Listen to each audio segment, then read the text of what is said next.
आइए तो अब हम लोग शुरू कर रहे हैं 12th आर्ट्स क्लास का इतिहास।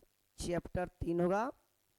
चैप्टर का नाम होगा बंधुत्व जाति और वर्ग। बंधुत्व जाति और वर्ग। बंधुत्व का मतलब होता है भाई, जाति माने जात, और वर्ग, इन तीनों के बारे में पढ़ेंगे। यानी कि कुल मिला के आपको बताना चाहिए तो इस चैप्टर में महाभारत के बारे में पढ़ना है और आज पूरे महाभारत को प्रयास करेंगे इस डेमो क्लास में आपको समझाने के लिए।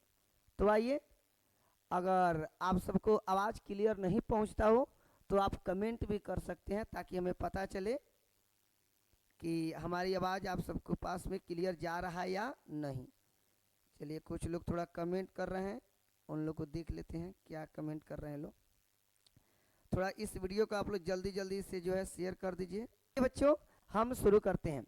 सबसे पहले आज जो हम लोग चैप्टर शुरू करेंगे, इस चैप्टर का नाम हो जाएगा बंधुत्व जाति और वर्ग। बंधुत्व जाति और वर्ग। बंधुत्व का मतलब मेरे प्यारे भाई होता है। यानी कि ये महाभारत की हम लोग कहानी पढ़ेंगे। कौन सी की कहानी पढ़ेंगे? महाभारत की। सबसे पहले यहाँ पर देखिएगा, आप लोग को इंडिकेट किया होगा महाभारत। ये महाभारत जो है ना, दुनिया का सबसे बड़ा महाकाव्य है। ये महाभारत जो है दुनिया का सबसे बड़ा क्या है? महाकाव्य है, ठीक है ना। और महाभारत में 1 लाख से अधिक श्लोक लिखे गए। तो याद रखिएगा, दुनिया का सबसे बड़ा महाकाव्य कौन है? तो महाभारत। दुनिया का सबसे बड़ा महाकाव्य कौन है? तो ये है भारत। और इस महाभारत में जो होता है, आपको 1 लाख से अधिक श्लोक लिखे गए हैं। इसलिए इसको जो है सत्यशास्त्र संहिता के नाम से जाना जाता है। महाभारत को किस नाम से जाना जाता है? तो सत्यशास्त्र संहिता के नाम से जाना जाता है। ऐसे तो महाभारत में 18 गो पर्व माना गया है। महाभारत में कुल कितना पर्व माना गया है? 18 गो पर्व माना गया है। और इन सभी पर्व सहित 1948 अध्याय है। महाभारत का पुराना नाम ऐसे जय संहिता है। ये बोर्ड मॉडल क्वेश्चन है। महाभारत का पुराना नाम क्या है? तो जय संहिता है। महाभारत का पुराना नाम क्या है? जय संहिता है। तो आइए इसको और हम थोड़ा डीपली में पढ़ते हैं, ठीक है ना। सबसे पहले मैंने आपको बताया कि अभी जो हम लोग कहानी पढ़ने चलेंगे, ये महाभारत के बारे में पढ़ेंगे। किसके बारे में? महाभारत के बारे में कहानी हम लोग पढ़ने के लिए चल रहे हैं। सबसे पहले देखिए, यहाँ पे ये महाभारत जो चैप्टर हुआ, ऐसे चैप्टर का नाम भी लिख देते हैं। पाठ संख्या 3, चैप्टर के नाम हुआ बंधुत्व जाति एवं वर्ग। बंधुत्व जाति एवं कंची वर्ग इस चैप्टर के नाम हो गया। वर्ग इस चैप्टर का क्या हो गया? नाम हो गया। तो सबसे पहले हम लोग जानेंगे कुरु वंश। कहानी स्टार्ट करते हैं सीरियस होकर के, आप लोग समझिएगा, ठीक है ना। हम कहानी कहां से स्टार्ट करते हैं? कुरु वंश से स्टार्ट करते हैं। सबसे पहले हमको ये जानना है कि आखिर जो है इस कुरु वंश की राजधानी कहाँ थी। याद रखिएगा, कुरु वंश की राजधानी कहाँ थी? तो इस कुरु वंश की राजधानी जो है आपको हस्तिनापुर। याद रखिएगा, कुरु वंश की राजधानी कहाँ थी? हस्तिनापुर। ये महाभारत जो कौरव और पांडवों के बीच में जो शुरू होता है, इसके और पहले से हम कहानी स्टार्ट करें ताकि आपको अच्छा से हम समझा सके, अच्छा से नॉलेज आपको मिल सके। ठीक है बच्चों, एक बार आप सभी लोग कमेंट करके बताइए। को शट आउट कर लिया गया। अगर किसी प्रकार का प्रॉब्लम हो तो आप लोग बताइए। तो आइए मेरे प्यारे, महाभारत की हम कहानी स्टार्ट कर रहे थे। तो आखिर कौरव पांडव के युद्ध किस कारण से हुआ? ये किनके वंशज थे? पहले वंशज के बारे में जानेंगे तो ही हमको कहानी अच्छा से समझ में आ पाएगा, ठीक है ना। तो सबसे पहले हम क्या बोले हैं कि हम कुरु वंश से स्टार्ट कर रहे हैं। कुरु वंश की राजधानी कहाँ होती थी? हस्तिनापुर। कहाँ होती थी? हस्तिनापुर। और यहाँ के जो राजा था, याद रखिएगा, यहाँ का जो राजा था, राइटिंग थोड़ा सा हम मोट कर देते हैं ताकि और आपको ठहकार देखिए। जो यहाँ का राजा था, उस राजा का बोलिए मेरे प्यारे क्या नाम था? राजा शांतनु। क्या नाम था इसका? याद रखिएगा, राजा क्या नाम था? शांतनु। यानी कि कुरु वंश की राजधानी हस्तिनापुर थी। यहाँ का जो राजा था उसका नाम था कंची? शांतनु। क्या नाम था? शांतनु। शांतनु जो है ये बहुत ज्यादा शिकार खेलते थे। शांतनु जो राजा थे ये बहुत ज्यादा क्या खेलते थे, शिकार खेलते थे। शांतनु का एक पुत्र था, याद रखिएगा, शांतनु का जो है एक पुत्र था जिसका नाम था, बोलिए इनका नाम क्या था, गंगा, गंगा पुत्र देवव्रत, देवव्रत, ऐसे इनको बाद में भीष्म भी कहा गया। बाद में क्या कहा गया, भीष्म कहा गया। आ रहा बात समझ में। मैंने क्या बताया, कुरु वंश की राजधानी हस्तिनापुर थी। हस्तिनापुर के राजा का नाम क्या था, शांतनु था। शांतनु क्या करता था, बहुत ज्यादा शिकार खेलते थे।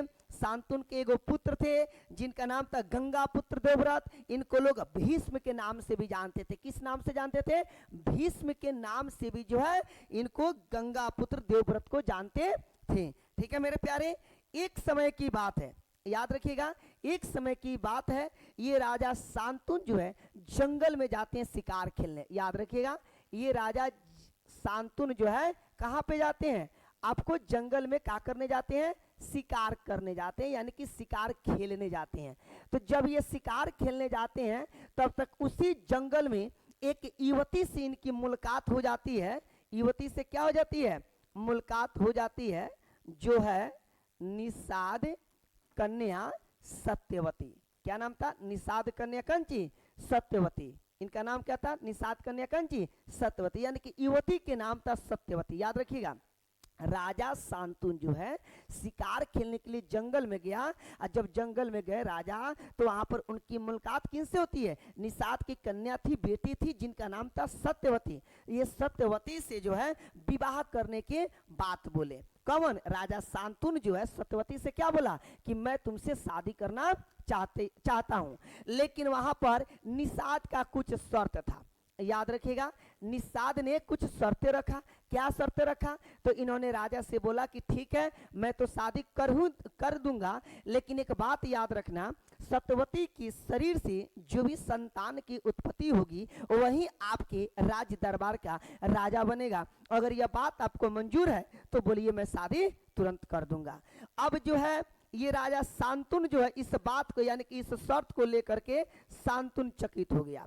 शांतनु क्या हो गया, चकित हो गया, क्योंकि इनका पहले से एक पुत्र था जिसका नाम था गंगा पुत्र देवव्रत। अब ये बेचारा बहुत ज्यादा डिस्टर्ब हुआ, आया राज दरबार में, इनकी तबीयत बिगड़ने लगी। मंत्री आकर के पूछने लगे कि आखिर में बताइए आपको हुआ क्या।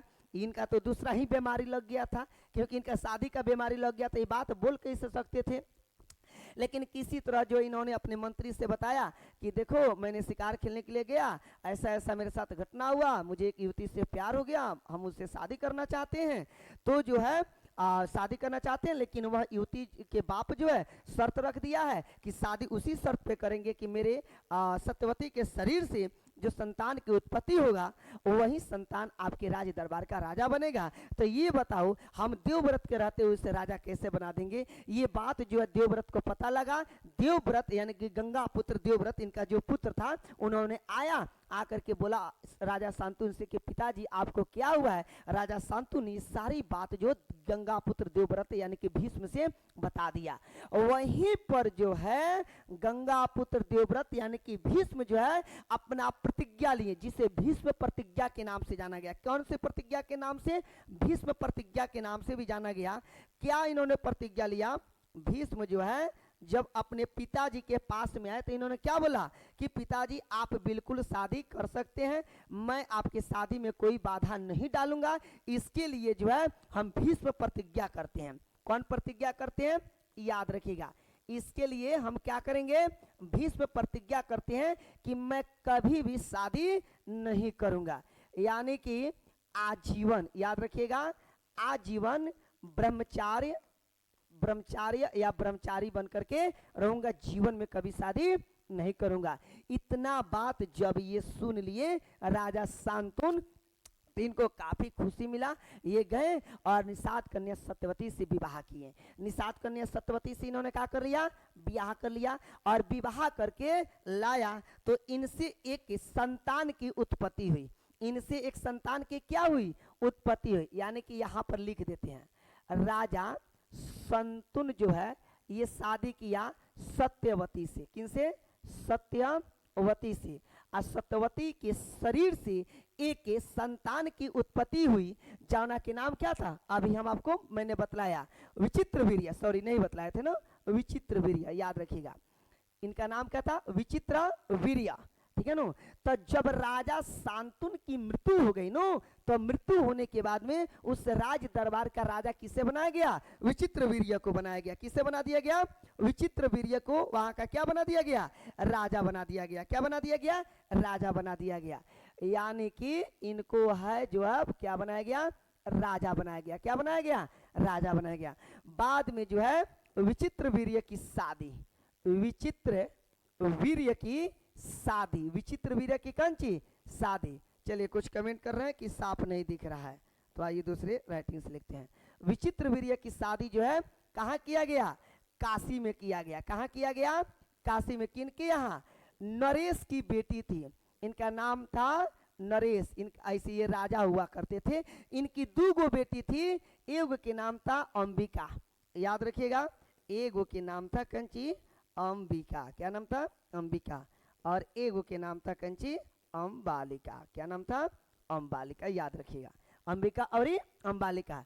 यानी कि राजा शांतनु की जब मृत्यु हो गई तो उस राज दरबार का राजा कौन बना? विचित्र वीर्य बना। कौन बना? विचित्र वीर्य बना, ठीक है ना। चलिए, तो विचित्र वीर्य की शादी जो है सत्यवती जो है किनसे कराती है? काशी में कराती है। काशी में एक थे राजा नरेश, उनकी 2 बेटी थी, जिनका नाम था अंबिका और एगो के नाम था अंबालिका। अंबिका और अंबालिका से जब विचित्र वीर्य ने शादी किया, याद रखेंगे, विचित्र वीर्य क्या कर लिए? शादी कर लिए। तो शादी करने के बाद में इनको यक्षमा हो गया। इनको क्या हो गया? यक्षमा, यानी कि जिसे हम लोग टीबी बोलते हैं, समझे नो। यक्षमा हो गया और यक्षमा के कारण विचित्र वीर्य की मृत्यु हो गई। यक्षमा होने के कारण विचित्र वीर्य की क्या हो गई? मृत्यु हो गई, ठीक है नो। अब देखिए फिर आगे क्या हुआ। विचित्र वीर्य की मृत्यु हो गई, ठीक है नो। आगे बढ़ते हैं। अब जो है सत्यवती जो है कौन? याद रखिएगा, सत्यवती जो है किनके पास में चली गई? भीष्म के पास में चली गई और भीष्म से जो है संतान उत्पत्ति करने की आग्रह करने लगी। संतान उत्पत्ति करने की क्या करने लगी? आग्रह करने लगी कि हे भीष्म, आप अंबिका और अंबालिका से संतान की उत्पत्ति करो। लेकिन भीष्म जो है पहले ही प्रतिज्ञा ले लिया था कि हम आजीवन भर ब्रह्मचारी बन करके रहेंगे, जीवन में कभी शादी नहीं करेंगे, ठीक है ना। अब जो है सत्यवती गई और भीष्म से बोली। भीष्म ने इस बात से इनकार कर दिया। भीष्म बोले कि ऐसा कतई नहीं हो सकता, क्योंकि मैंने पहले ही भीष्म प्रतिज्ञा ले लिया कि आजीवन भर कुमारी रह जाऊंगा, शादी कभी नहीं करूंगा और मैं ब्रह्मचार्य बन करके रहूंगा। अब यहाँ से जो है सत्यवती, कौन है जी? यहाँ से जो है सत्यवती, सत्यवती का पूर्व पुत्र, सत्यवती का कंची पूर्व कंची पुत्र जो है पराशर ऋषि, याद रखिएगा, जो है पराशर ऋषि से उत्पन्न हुआ था। कौन ऋषि से उत्पन्न हुआ था? पराशर ऋषि से उत्पन्न हुआ था, जिनका नाम था महर्षि व्यास। कंची महर्षि क्या नाम था? व्यास। ये जो है सत्यवती का पूर्व पुत्र जो है, जो पराशर ऋषि के श्राप कहिए या जो मतलब कि कुछ कहिए या इनके आवाहन करके कहिए, इनसे जो संतान की उत्पत्ति इनको हुआ था सत्यवती को पूर्व में, जो सबसे पहले शादी के पहले जो हुआ था, उनका नाम था महर्षि व्यास। महर्षि व्यास के पास में जाके बोले कि आप जो है अंबिका और अंबालिका के शरीर से संतान की उत्पत्ति कीजिए। महर्षि व्यास यहाँ पे तैयार हो गए, ठीक है ना। सबसे पहले यहाँ पर पहुंची अंबिका। कौन पहुंची? अंबिका। कौन पहुंची? याद रखिएगा, अंबिका पहुंची नियोग के समय। कौन सी के समय? याद रखिएगा, नियोग के समय जब अंबिका वहां पे जाती है तो महर्षि व्यास को देखती है, पूरा यही दाढ़ी दे करके जो है ये काफी डर जाती है, सहम जाती है, यहाँ तक कि अपनी आंखें बंद कर लेती है नियोग के समय। तो जब अपनी आंखें बंद कर लेती है, याद रखिएगा, अपनी आंख क्या कर लेती है?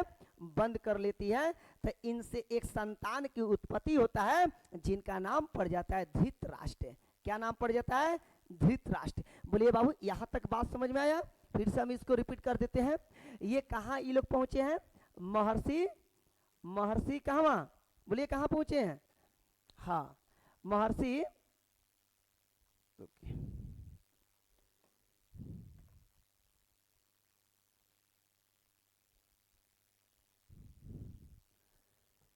चलिए, महर्षि थोड़ा सा गलती लिख दिए थे, ऐसे होगा।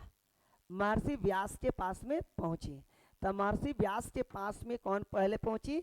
अंबिका पहुंची। कौन पहुंची? अंबिका पहुंची। अंबिका जो है नियोग के समय, कंची के समय, नियोग के समय अपनी आंखें क्या कर ली? बंद कर ली। अपनी आंखें क्या कर ली?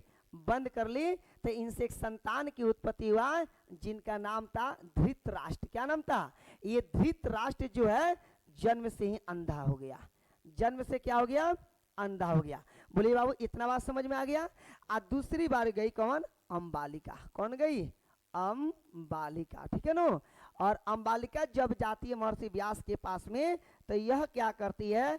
नियोग के समय, यानी कि जब इनके पास में पहुंचती है तो देख करके यह भी डर जाती है, सहम जाती है। और सहम करके क्या करती है? करती नहीं है, इनका पूरा शरीर जो होता है पीले रंग का हो जाता है। कौन रंग का हो जाता है? पीले रंग का हो जाता है। इसलिए इनके शरीर से एक संतान की उत्पत्ति होता है जिनका नाम होता है कंची पांडु। क्या नाम होता है? याद रखिएगा, नाम क्या होता है? पांडु। क्या नाम होता है? पांडु। यहाँ पर जो है पांडु के शरीर से जो होता है, इनके शरीर से तो नहीं है कहेंगे, ठीक है ना, क्योंकि जो पांडव की उत्पत्ति हुई है उसका दूसरा कहानी है जो अभी मैं आपको बतलाऊंगा। पहले ये जान लीजिए कि इनके शरीर से जो संतान की उत्पत्ति हुआ उनका नाम हुआ पांडु, और अंबिका के शरीर से जो संतान की उत्पत्ति हुआ उनका नाम था धृतराष्ट्र। बोलिए बाबू समझ में आ गया? यानी कि महर्षि व्यास के पास में जो है अंबिका जब जाती है नियोग के समय अपनी आंखें के बंद कर लेती है, और जब इनकी आंख बंद हो जाती है यानी कि नेत्र बंद हो जाती है, तो इनसे जो संतान की उत्पत्ति होता है, जो गर्भ ठहरता है, गर्भ ठहरने के बाद में जो संतान की उत्पत्ति होता है वह धृतराष्ट्र होता है। इसलिए धृतराष्ट्र जन्म से ही क्या था? अंधा हो गया था, ठीक है ना। वहीं जब अंबिका गई, यह जब नियोग के समय जाती है महर्षि व्यास के पास में, देख करके काफी डर जाती है। और डरने के बाद में इसका पूरा शरीर जो होता है पीला रंग का हो जाता है। अब पीले रंग का हो जाता है तो मतलब अब भाई औरत जाते डरबे करेगी, और जब शरीर पूरा पीला रंग का हो जाता है तो ये भी गर्भ धारण कर लेती है। और इनसे जो संतान की उत्पत्ति होता है उनका नाम बाबू क्या रहता है? पांडु। क्या नाम रहता है उनका? पांडु। बोलिए यहाँ तक बाबू आप लोगों को अच्छा से समझ में आ गया ना? कोई दिक्कत? अब आइए हम धृतराष्ट्र की फिर कहानी पढ़ेंगे। धृतराष्ट्र, धृतराष्ट्र जो है बाबू ये जन्म से क्या था? अंधा था। ये जन्म से क्या था? अंधा था, ठीक है ना। इसलिए इसकी जो पत्नी थी जिसका नाम था गंधारी, इसका नाम क्या था? गंधारी जो है अपने पति के लिए पतिव्रत कर ली, और पूरे जीवन जो है ये अपनी आंख पर भी जो पट्टी बांध करके रहने लगी थी। तो धृतराष्ट्र के पत्नी के नाम क्या था? गंधारी। क्या नाम था? अब आज ये पांडु के बारे में जानेंगे। पांडु का तो गजबे कहानी है। पांडु के एगो पत्नी नहीं बल्कि दू गो पत्नी थी। पांडु के कै गो? दू गो पत्नी थी, याद रखिएगा। एगो के नाम था कुंती, एगो के नाम था कंची कुंती, और एगो के नाम था कंची माद्री। कुंती के शरीर से जो है 3 गो संतान की उत्पत्ति होता है, और माद्री के शरीर से बाबू कई गो संतान की उत्पत्ति होता है? 2 गो संतान की उत्पत्ति होता है, ठीक है ना।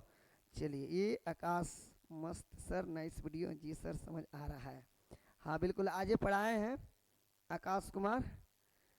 अगर अच्छा से क्लास समझ में आया होगा तो ये भी जरूर समझ में आएगा, क्योंकि अभी डेमो स्टार्ट किए हुए हैं, ठीक है। टेंशन नहीं लेना है, सब समझ में आ जाएगा, ठीक है। चलिए हम फिर आगे बढ़ते हैं, आप लोग के चक्कर में नहीं पड़ेंगे, ठीक है ना। चलिए ठीक है, आगे बढ़ते हैं।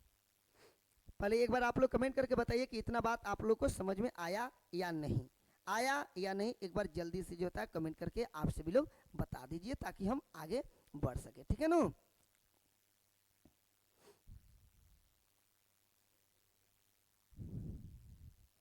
अब आइए, ये कुंती जो है वायु और इंद्र की आवाहन की, आवाहन की, तो इनसे जो 3 संतान की जो उत्पत्ति हुआ उन 3 संतान का नाम क्या क्या था? युधिष्ठिर था। क्या नाम था? याद रखिएगा, युधिष्ठिर। क्या नाम था? युधिष्ठिर था, भीमसेन था। युधिष्ठिर था और क्या था? भीमसेन। कोई कमेंट करे ये सर आ रहा है, चलिए ठीक है। युधिष्ठिर था, भीम था और भीमसेन जिसे कहा गया, और एगो के नाम था अर्जुन, एगो के नाम था कंची अर्जुन। लेकिन बात कहें माद्री की, बात कहें हम कंची माद्री की बात करें तो माद्री जो है आशिवनी कुमार, कंची आशिवनी कुमार की आवाहन की। तो आशिवनी कुमार की जब इन्होंने आवाहन की तो इनसे जो है 2 संतान की उत्पत्ति हुआ, जिनका नाम था नकुल और सहदेव। नकुल, नकुल और कंची सहदेव, नकुल और कंची सहदेव, नकुल और कंची सहदेव। बोलिए इतना बात सबको समझ में आ गया। चलिए आकाश तो जुटे हैं, कोई बात नहीं है, आज डेमो दे रहे हैं, नहीं भी जुटे तो कोई बात नहीं है, ठीक है, कोई बात नहीं है। तो आइए मेरे प्यारे, बताइए इतना जो क्वेश्चन मैंने बताया समझ में आया। पांडु के कैगो पत्नी, 2 गो पत्नी, एगो के नाम था कुंती, एगो के नाम था माद्री। कुंती के कैगो संतान, 3 गो संतान। माद्री के कैगो संतान, 2 गो संतान। कुंती जो है किनका किनका आवाहन की थी, तो वायु का और इंद्र भगवान का। तो इनका आवाहन की तो इनसे 3 गो संतान की उत्पत्ति हुआ।